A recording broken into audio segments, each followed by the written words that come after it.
So if you're keeping count, this is the 4th day of the 30 days of 30-minute workouts. Now remember, you don't have to do all 30, so don't worry if you've just dropped in here on day 4, it's not a problem. What we're going to do today is a low intensity row. This is a fantastic fitness building, calorie burning row, because what we're going to do is we're going to do 18 strokes a minute, then 20 strokes a minute. And you'll do each of those for 5 minutes and repeat the whole thing 3 times, making your 30 minutes. It's just a little bit of variation for the low intensity workout rather than just another straight 18 or 20 strokes a minute row. Now, as for pace, I'll talk to you about that during the warm up. So let's get into that. And as ever, we have to set up our machine first. So on a concept 2, that means going to drag factor, setting it to where you want it to be. If you don't know where to set it between 4 and 5, and then watch the video I have here on the channel about drag factor. If you're not on a concept 2, just set the resistance so that you get a nice feel from the stroke, but you don't have to heave against it to get the machine moving. Next up, if you can, set your monitor to eye height so you're not looking up, you're not looking down, and finally adjust your foot stretcher height if you can, so that you get to the front of the machine with your shins pointing vertically comfortably, okay? If you're set too high, it can be a bit of a bind. If you're set too low, you can go scooting straight past and the strap catches your toes, chops them off, and you're like, oh, I used to have toes. That's not gonna happen, don't worry. So let's warm up. We're gonna do right about 20 strokes a minute, and I want you just for a start to put in enough power as though you're just standing up, because we're gonna spend the first minute or so just working on the connection of the power to the hands, okay? So here we go then, in 3, 2, 1, let's go. So yes, as though you're standing up from like a squat, maybe holding a bag of shopping or something, that amount of power. But the point is, you want to be thinking about pushing into the foot plates at the same time that your hands connect the handle to the machine. What that means is that the point when the handle connects to the machine, I don't think I need to unpack that, do I? So you want to push at exactly the same time, and it can help, or it does help, not can, it does help to have a forwards tilt to run about a 1 o'clock angle to the front of the machine and straight arms, okay, then push. And once you've got used to this timing, you can think about adding a little bit more power. And all I want you to think about is putting up an intensity that feels similar to as if you were walking up a continual flight of stairs. So you start to get out of breath, your heart rate goes up, you feel you're working out, but you're nowhere near max, okay? And that is the intensity I want you to continue this warm-up, but also do the main session at today. So that's what I call like 5 out of 10 from an effort point of view. So for both the 18s and the 20 strokes a minute, just as intense as though you were walking upstairs. You'll know you'll hit the sweet spot eventually from doing these kind of rows. If you have a 2K training pace, then the 18 strokes a minute, do them at 2K plus 20 to 22, and then the 20 strokes a minute, do them around about 2K plus 18 to 20. Right, 3 more strokes, then we're going to put 1 foot on the ground. Pick a foot and unstrap, put it on the ground, and continue rowing. Gives you a chance to focus on this one leg at a time, making sure you're putting that push in. Because remember, rowing is all about the legs, about pushing from the front. And that's why you have that forwards tilt and straight arms, is to get that push into the machine. That's why I talk about technique quite a lot. It's all about power and efficiency. Let's swap feet. Continue rowing with the other one. Because yeah, there's nothing glamorous about technique. It's just about efficiency and power and speed. But it's what allows you to get that power and speed in. And that's where the glamorous, the race wins happen and things. Okay, 2 more strokes and I'm going to put both feet back in. Don't worry about tightening the straps if you can't. Face it, legs straight, and roll with your back and arms. Okay, so swing over your back, pull in your arms, out with your arms, and then swing forwards again. So notice how my back is rocking from a forward lean to a backward lean.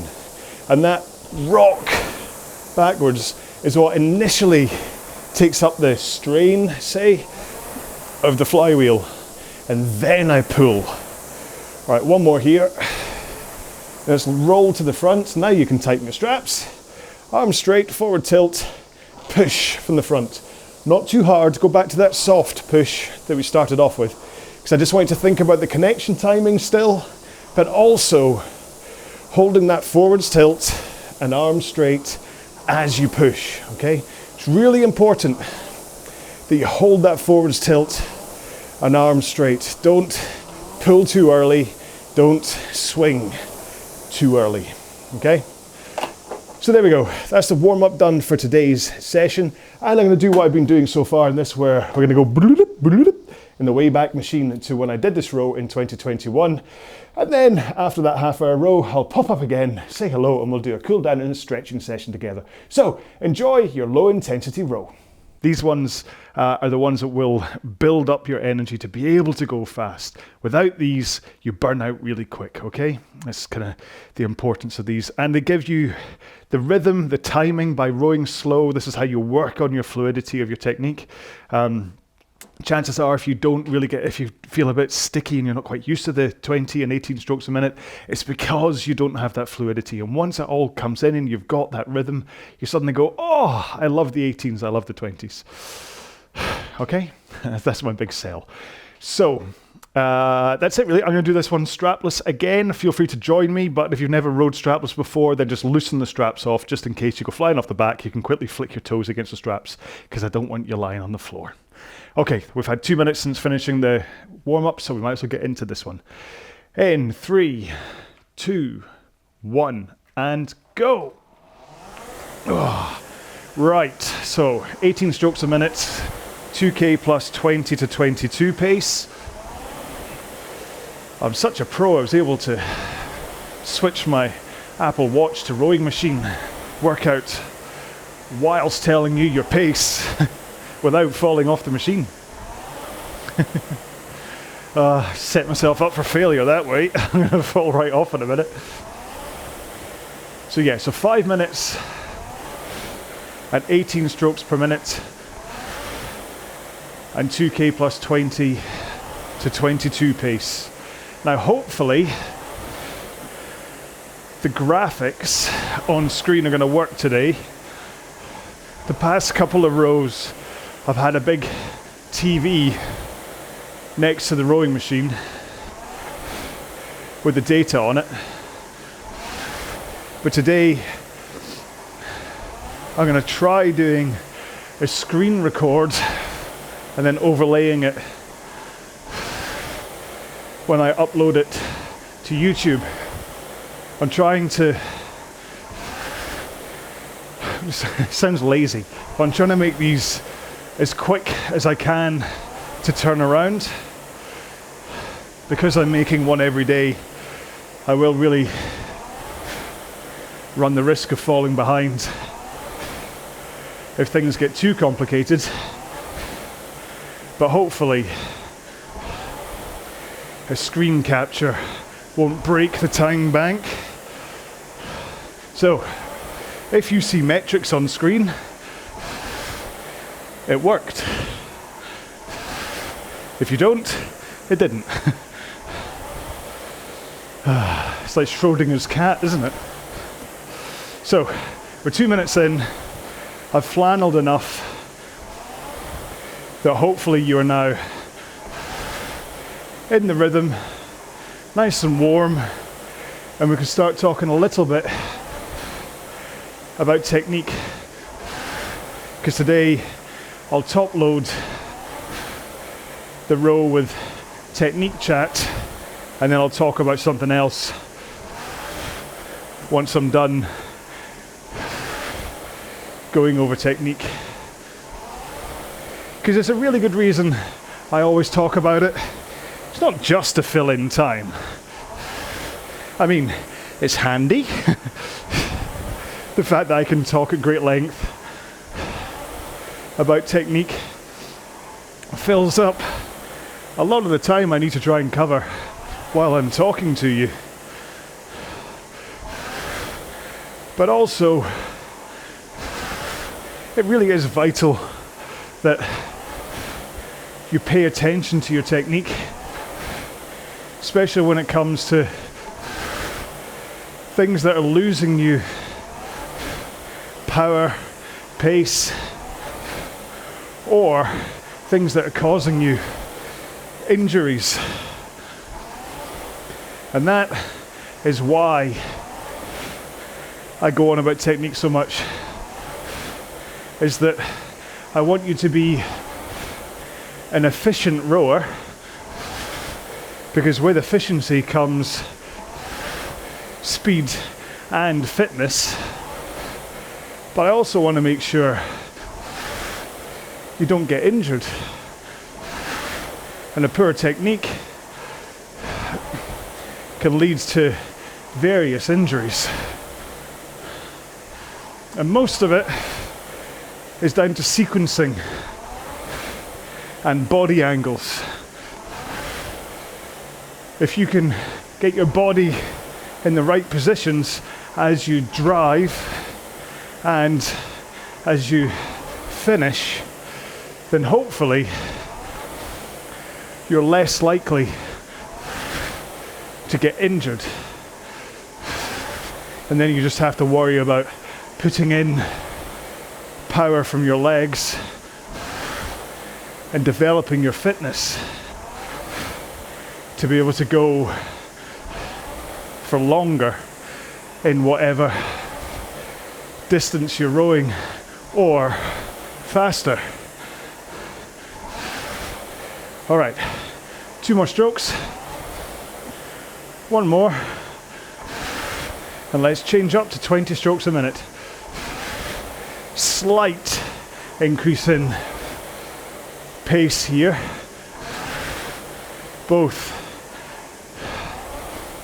on-screen pace and your drive speed. Okay, so that's the amount of time it takes for you to get from the front of the machine to the back of the machine. That's your drive speed. And at 20 strokes per minute,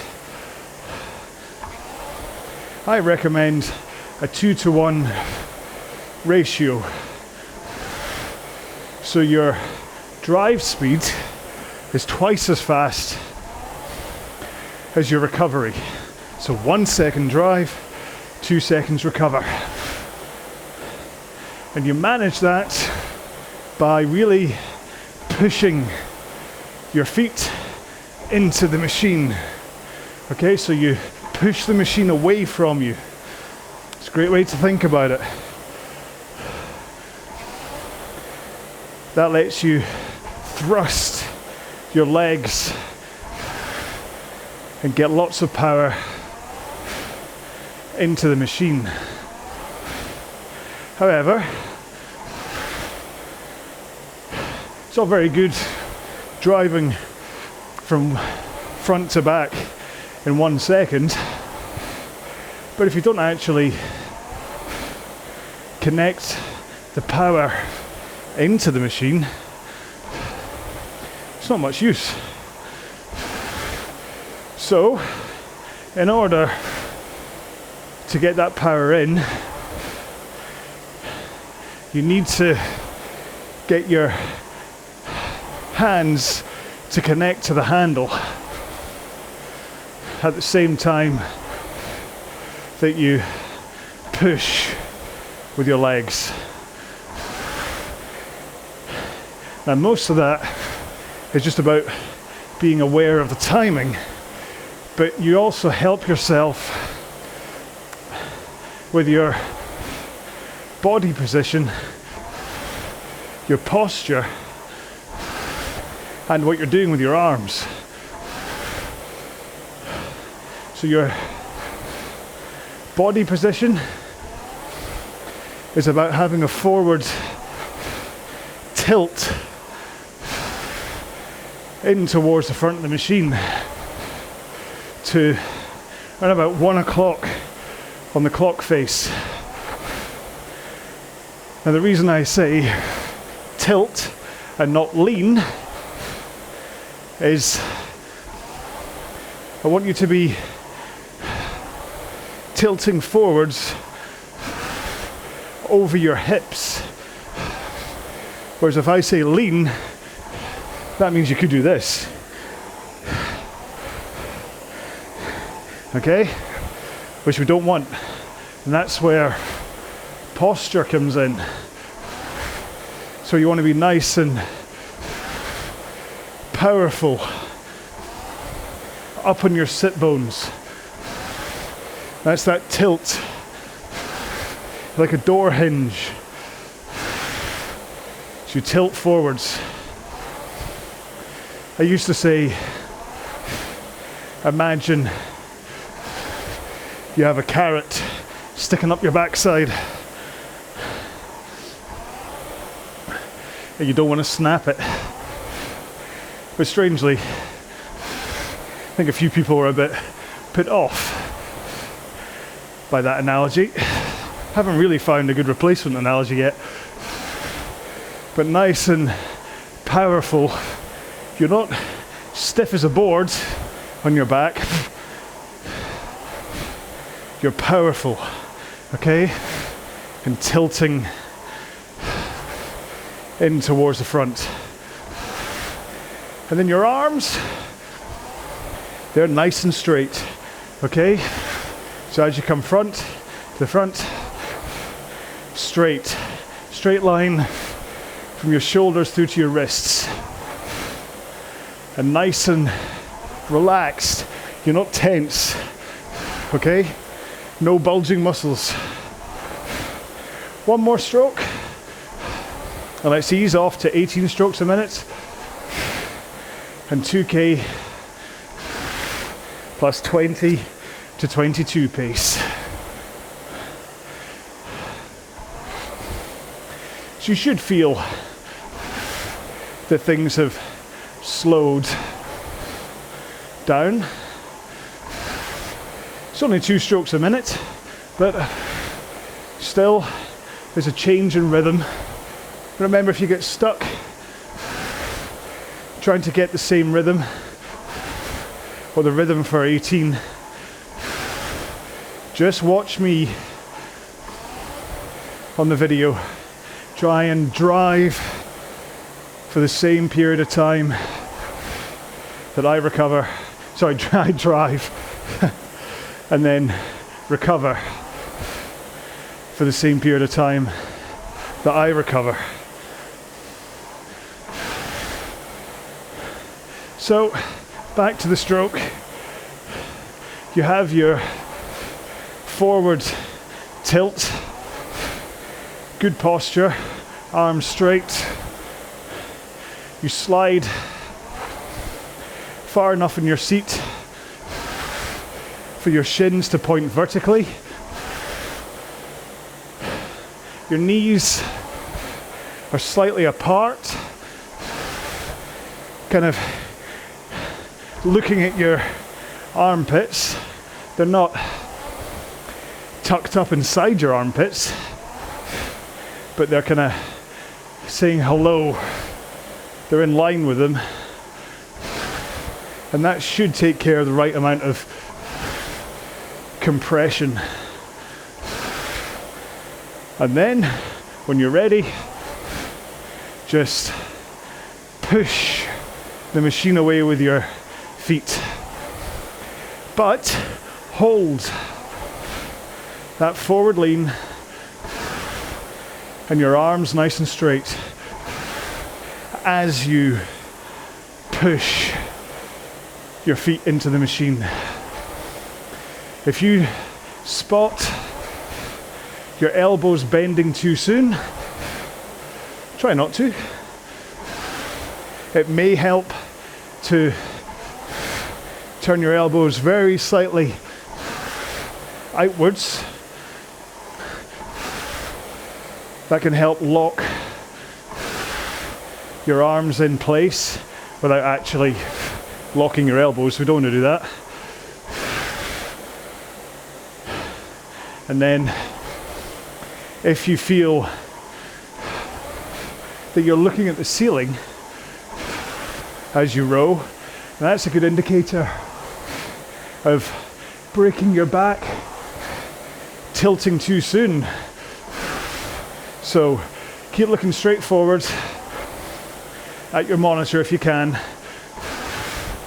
And then once your leg drive is around about halfway through, that is when you finally swing over your hips from that forward lean into the backward lean. Okay, so from 1 o'clock at the front, you swing over your hips to 11 o'clock at the back.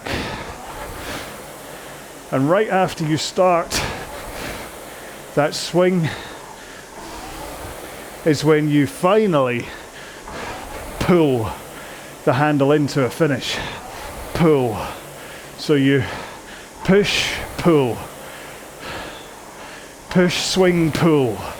The three elements. Push, swing, pull. Push, swing, pull. But you're keeping your arms straight until I say pull. Okay? So push, swing, pull. Push, swing, pull. See how long we're delaying before we finally pull those arms in. But it's important that you still do pull, as that will help you with your recovery. All right. In 3, 2, 1. Let's go up to 20 strokes a minute. So remember, 1 stroke every 3 seconds. Slightly faster drive speed. And then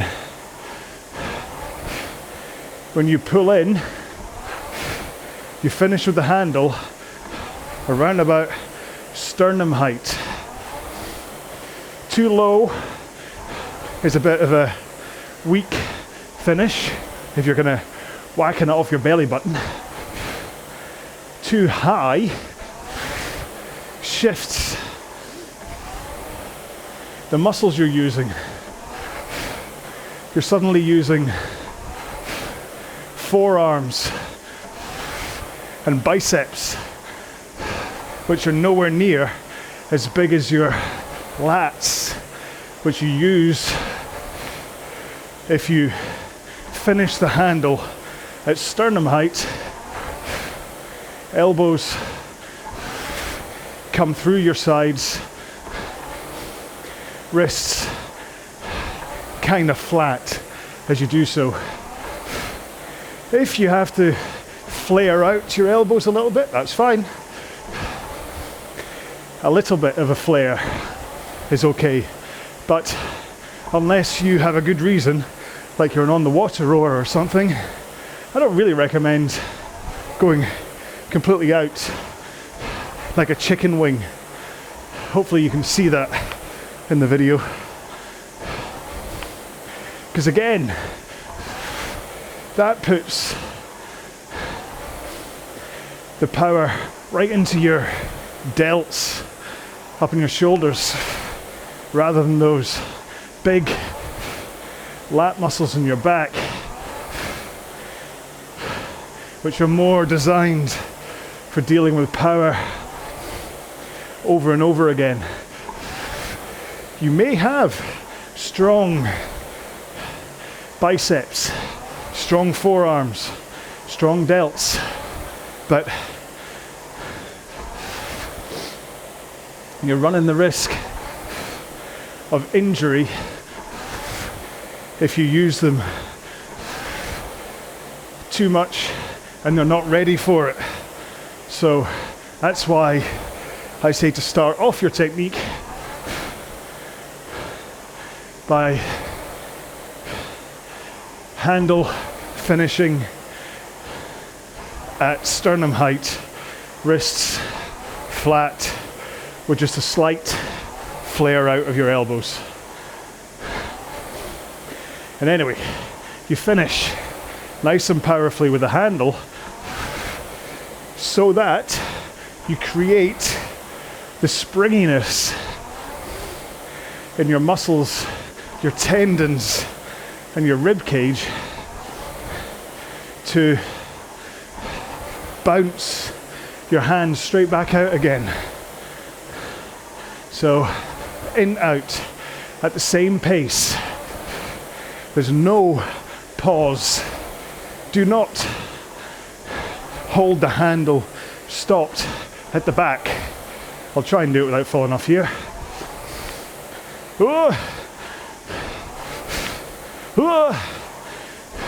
Because I find it really difficult to come forwards again with my feet out of the straps, because I'm no longer using my body's momentum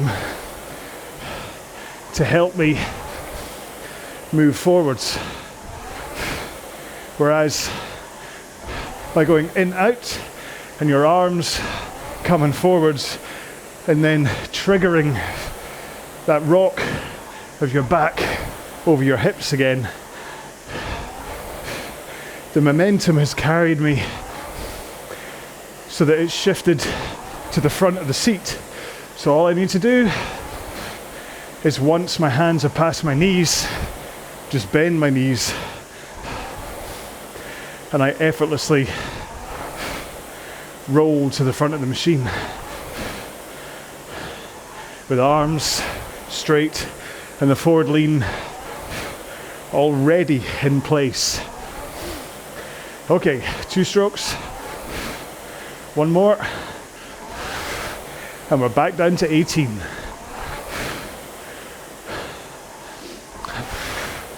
And 2K plus 20 to 22 pace. What's ErgZone is saying I'm currently at 71% of my max heart rate, which is probably still just a touch high for this kind of session, but I sacrifice about 5% heart rate because I talk to you. So if I was rowing this normally without my gums flapping the whole way through, I would probably be around about 66, 67% of my maximum. So intensity wise, this is probably about right for me.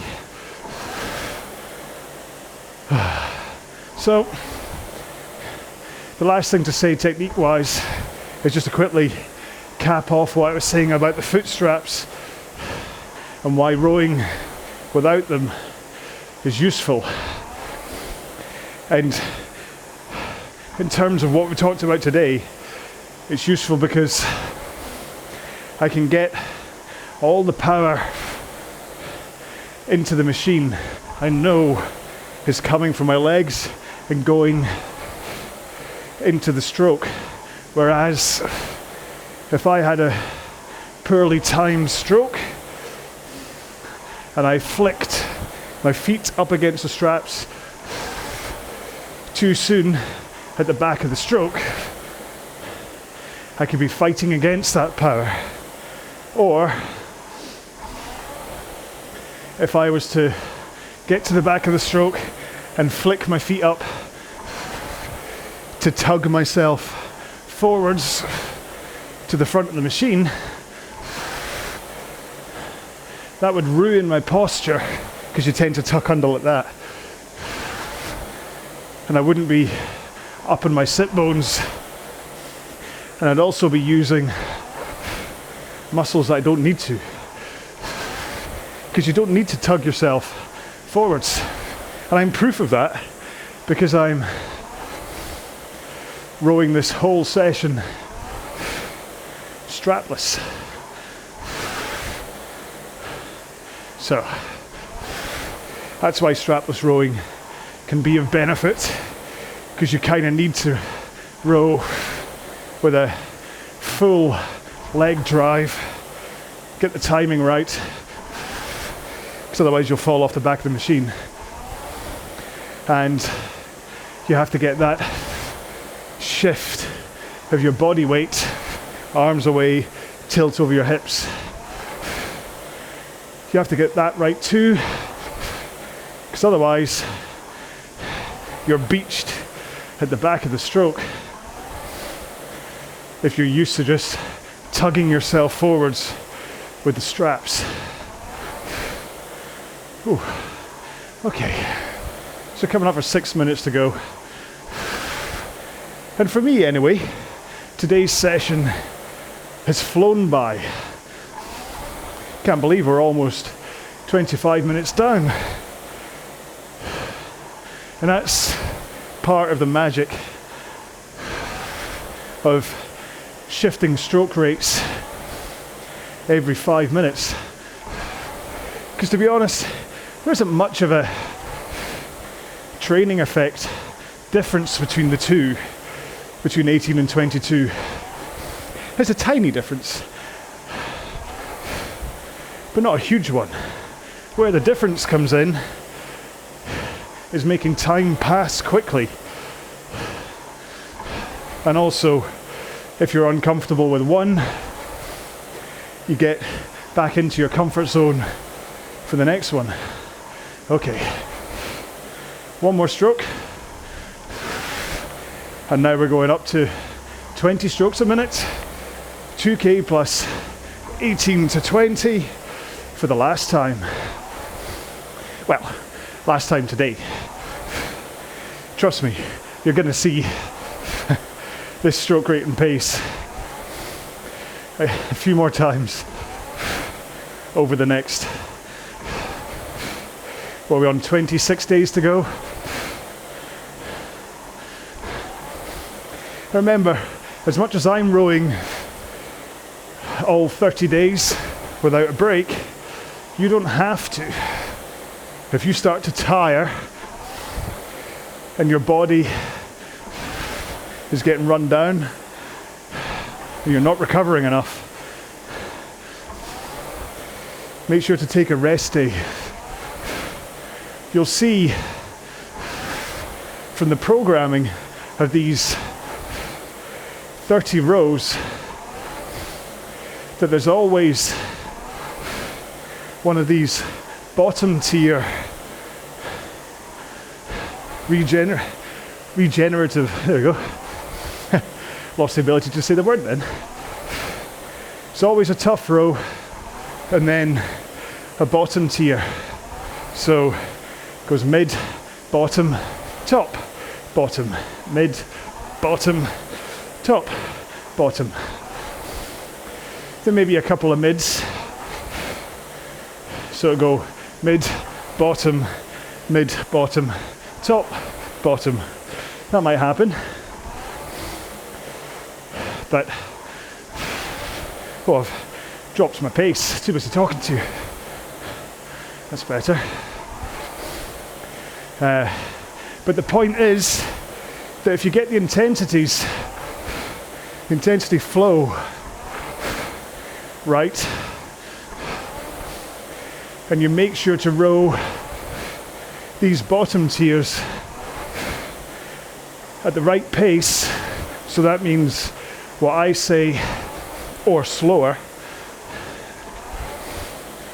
and as long as you make sure to stretch, eat right, and get your hydration right, you should be able to make it through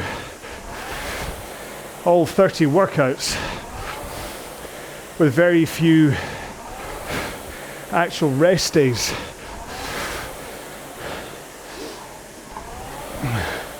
And the end result will hopefully be that you are fitter, faster, and stronger. But I'll tell you one thing, once the 30 days are up, I am going to take 2 or 3 days off to let my body properly recover, because these bottom tier regenerative recovery rows don't fully allow you to recover from the intensity of the sessions before. Which is why I say, if you start to feel it's getting on top of you, just take a rest day. There's no heroics in doing 30 days in a row of undulating intensity. You can easily do like half hour at this pace and do these until the cows come home, and probably won't need a rest day. But because we're throwing in, or I'm throwing in, who's this we? Because I'm throwing in mid-intensity and max intensity workouts, just watch that your tank of available power doesn't get scraped dry. Okay, 5 strokes to go. 4, 3, 2, 1. There we go. And that's day 4's main workout done. Now, I did get something of a cardiac drift towards the end of there, where my heart rate rose to 75, which is certainly higher than I'd want if I was doing this without talking to you, but I am going to play the I don't shut up card. So I hope you enjoyed that low intensity row, just alternating between 18 and 20. Just keeps things interesting. You're only really looking at it at 5 minutes at a time. So yeah, it's a great way to do it. And hopefully if you kept the intensity at that kind of lower region, then your fitness benefits would have come from it. And hopefully you'd have had a chance to work on your kind of stroke technique and stuff as well. So let's get into a 2-minute cool down. Okay. Don't quite where I was making sound effects when I tightened up the straps. Apparently they sound like bears. Okay, so we're going to do this around about what we did for the warm-up. Actually, to be honest, pretty much the pace you were just rowing at, to be honest. I don't know what I'm saying. So here we go. In 3, 2, 1, let's go. So just give your body a chance to kind of just settle down.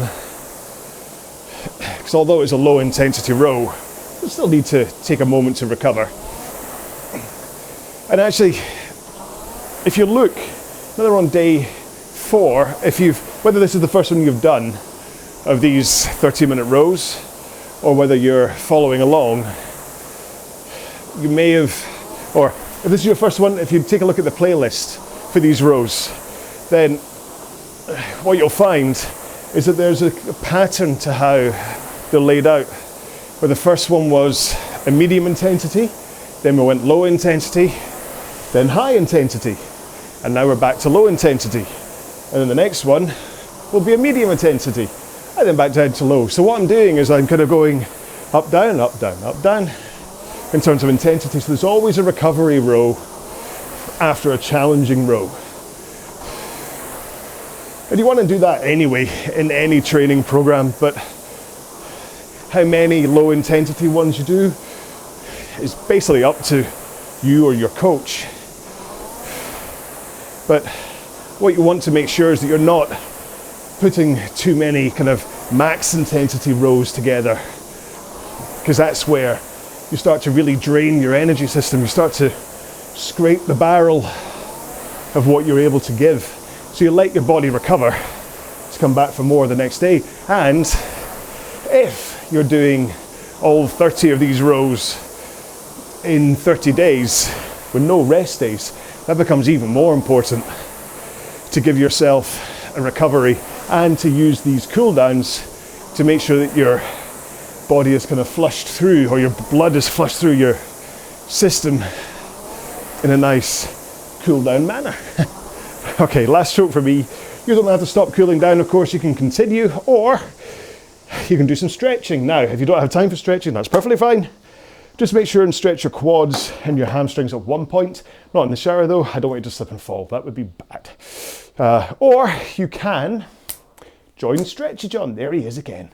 And he'll take you through some guided stretching, or I will take you through some guided stretching here on the machine for if you don't have space around you for stretching mats. Oops, what am I doing? Tightening my straps. Oh, that's just second nature. So keep those straps loose. Do as I say, not what I do. And brace your feet against it, put your hands in the air and fold forwards. Okay, so it's not a bend from the lower back. It's not a bend from the upper back. It's a fold. Okay, so it's almost like you're kind of doing that. Okay, and what that should do is give you a really nice stretch up here in your hamstrings. If you find your shins are getting a bit more of a stretch, chances are you've got your feet down, and that's like elongating down here, and that's where the stretch is, and that's not what we're trying to do. It's good to stretch those muscles down the front, especially if you're the kind of person that tugs yourself forwards with the foot straps, then that can be quite useful. But it's not what we're stretching right now. We're stretching our hamstrings, okay? So get your angles right. Make sure it's right under here in those kind of meaty hamstring bits. You should feel, kind of rub and go, ooh, that's a nice stretch. What's my watch saying? You can record rowing machine workout. Where have you been? Okay, get this. Yeah, is this the right way around? Glutes next. One leg up on the rail, let's find out. The other leg comes over the top. Bring your knee across your body so it's in line, like face, knee, foot, okay? Hold it in place with this arm, hold on to the back of the machine just for stability, and then rotate down into that glute. Making sure that this knee, the one you've got up and can held in place, that you're keeping that across your body, okay? If you let it come loose, you lose that stretch into your glute. But if you keep it up in a nice, well, stretched manner, funnily enough, then you will stretch that glute. And it's, for rowing, these really can get a kicking, especially on these long, slow rows. I mean, sometimes it's like you get more of a sensation from a long, slow row than you do from a short, fast one. Actually, that shouldn't be that surprising, should it? Okay, change legs, do exactly the same thing. I will face away from you. Sorry, terribly rude. Just look at the back of my head for a while. You can tell me if I'm going bald, if I need a haircut. Yes, I do need a haircut, actually. I need to shave more than anything else. One of these days I'll suddenly surprise you and I'll be clean shaven. The problem with having stubble all the time is continuity is a pain. I can't start mixing these around, or I have to kind of grow like a beard throughout the whole of these 30 minutes. We're doing next, yeah, I know, quads. Not that I'm calling it a beard, I'm just kind of, yeah. Scruffy, someone once called me when I'm at this. Okay, so rest a finger on the monitor if you want, just to steady yourself. Flick your one foot up so that your heel touches your backside. Stand up nice and tall with a good posture from shoulders, hips down to your knee, and then kind of just hold that heel against your backside. You'll get a sensation for how much you have to kind of pull it in order to get a stretch into your quads. So get used to it, how much you need. You're not trying to pull your leg off, okay? You're not ripping the bones out of your your hip sockets or whatever. It's just enough to get a good old stretch into your hips. Funnily enough, my watch is now saying, have you stopped rowing? Yes, I have stopped rowing. Good grief, such a whinge. Right, other leg. Oh, look at that. Oh, I'm a balancing maestro. Ta-da! This is what I fall over. But same thing again, and notice how I'm falling to the right. Notice how I'm holding kind of the upper part of my foot here. I'm not holding onto the toes or even like down towards the balls of the feet. It's like right up almost at my ankle joint because I don't want to put any strain across the tendons, etc. through my toes. I want to make sure and just hold this against my backside. Right, let's do hip flexors. Now, what one did I do wrong? Right, so I want to do that one. So that's the one I want to, no, I want to do that one. So which means I want to stretch this one. Sorry, that was an internal thought. You'd have thought I'd been cleverer than this. So one knee on the ground, one foot on the ground with your knee up in the air, okay? Both of them have a 90-degree angle. And all you're going to do is push your hip of the one that is knee on the ground forwards, okay? So keep a good posture and just push it forwards. See how all I'm doing is kind of coming forwards like that. So that changes the angle, a much tighter angle in the front knee, much wider angle on the back knee. And I've got a really nice stretch right through this hip flexor right now. It's right, it's right nice. Oh, I think because at yesterday's workout, I did the stretch I'm about to do for the other leg. I did on this one, so I didn't really get that good a stretch out of it, whereas now I'm like, oh, this feels nice. I don't know why my hip flexors are so tight. I went to get new shoes. In fact, let's swap legs and I'll tell you my shoes story in a second. So for this one, stand up nice and, well, just stand up, feet together. Take a step forward with the leg you don't want to stretch. Okay, make sure the other one's back. Up on your toes on the back leg. And then all you're going to do is sink down. Okay, so you're coming straight down. And if you get the angles right, what you should find is that the force is coming right into here, right into your hip flexor up here, rather than down your quads. You're not putting too much force into this front leg, although it's there to stabilize you and it's getting more of a workout than, than before, than on the other leg, sorry. But that should still give you a nice little hip flexor stretch in case there's like broken glass on the floor, okay? And you don't want to put your knee in the ground. So this is a good way to just get that little hip flexor stretch into there. There we go. Let's go into, when we do shoulders, I'll tell you about my shoes, okay? I can't remember why I was talking about shoes. Oh yeah. So forearms next, hands together, push them together in front of your face, and then bring them down in front of your belly button or your sternum or wherever. But bring them down basically so your fingers are at right angles to your wrists, and this should give your fingers a nice stretch because you're pushing them together, and your forearms a nice stretch because, well, it works as a stretch. It's pretty useful. I mean, even on a row like that, when your fingers and forearms might not have got that tough a workout, it's still just a good idea to do this. It's like, in this video, I don't stretch my calves because they don't particularly get used when you're rowing. However, I will stretch them afterwards, like later, because it's still a good idea to stretch your calves because I've got a real problem with like a knot right up in here, which does lead me on to my shoes story. So let's do shoulders next. So put hands straight out. Pew, pew. Bring it across your body, hold it in place with your other arm, and you should just put in enough pressure to get stretch through your shoulder up at the top, okay? So yeah, so I went to get new running shoes, because I was having kind of knots in my calves, outside of my calves. And what they all do nowadays, they say, go for a walk. And she's like, you walk like a toddler. I'm like, what? And she's saying, when I walk, I come up onto my toes way too soon. Swap arms. And yeah, and it's all because I've got really tight calves, and I don't stretch them enough, because I just don't stretch them enough. I still haven't learned not stretching them, but yeah. So there you go, there was a useless story. But hey, it kept it past the time for a stretch for 30 seconds. But yeah, very helpful. It's always nice when you go and you buy new shoes and they say, oh, this is what's wrong with you and whatever. And you go, oh, okay, yeah, it's okay, fine. And then just hope by the time I come home on the treadmill that the pain's not there. Pain's kind of still slightly there, but I think that's because I'm still not stretching or using the massage gun on them properly. That's a pneumatic drill rather than a massage gun. That just sounds awful.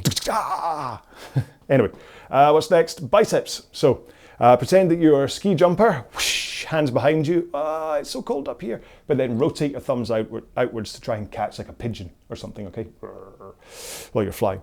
Try to keep it relative. Don't do what I just did and duck all the way down. Have a relatively good posture here. And just kind of hold it in place. That kind of the rotation, not the kind of, but the actual rotation of your thumbs, that lengthens the long head of your bicep, and that's what gives you a nice little stretch into your biceps. However, it does shorten or contract your triceps, so you've got to stretch them off next. So stick one hand up in the air, bring it down and across the back of your head so it touches your spine or goes in your hood. I'll do that. I'll put it in the hood of my hoodie. Sorry. Yeah, and then use your other arm to help your elbow back so it's pointing straight to the sky, okay? Oh, you can see my stomach. Oh, I can't do this. Yeah, so your elbow's going straight up to the top, okay? And that helps that stretch. Oh, sorry. I've just had my dinner as well. So other arm does the same thing. So up in the air so it touches your spine or goes inside your hood. And then use your other hand to help it back, okay? So it's pointing even more straight to the sky. And that should give you the stretch into your triceps you're looking for. There are other tricep stretches. In fact, there's different, to be fair, there's different ways to stretch loads of the things I've said today. So make sure and do the one that works for you, for the amount of time that works for you, okay? That you know your body, you know what works best for you, okay? Which is after all what all this is about. I mean, I know I talk technique and whatever, and it is, rowing technique is pretty much a cookie cutter thing where it is accepted that the foundations of a rowing stroke are that you have a forward tilt with straight arms and a good posture, and then you drive with the legs, swing with the back, and then pull in your arms and away with the arms and rock forwards. But there are people that row completely differently to that, and they just yank on the handle from the front and they go really fast because it works for them. The whole point of talking about technique and whatever is just about injury prevention mostly, but then about efficiency and being able to go fast for as long as you want. And so things like stretching, although that's the way I stretch, that's all how I stretch for me. But you might have a slightly different makeup for your muscles. So you might find better stretches. So do them, but make sure to do some stretching. That's all I'm saying. It's important that you stretch. In fact, let's just have a hashtag stretching, because I've not really had a stretching rant for a while. So let's say hashtag stretching. If you want to leave a comment on the video letting me know that you got this far through it, and you can go, hey, he's done his hashtags again. Then you can do hashtag stretching, and I will know. I'm gonna leave you with one thing, okay? I was just, before I came out during dinner, we were talking about this, and I said I'd try it as a standalone video, but I'm not do it. So I'm going to do something, I'm going to say goodbye now, I'm going to do something, and I want you to comment what comes next, okay? Well, obviously you're going to know what comes next, but I want you to because you can't make a video, oh, it's not going to work, is it? I'll try it anyway. But if I go 1, 2, 3, 4, 5,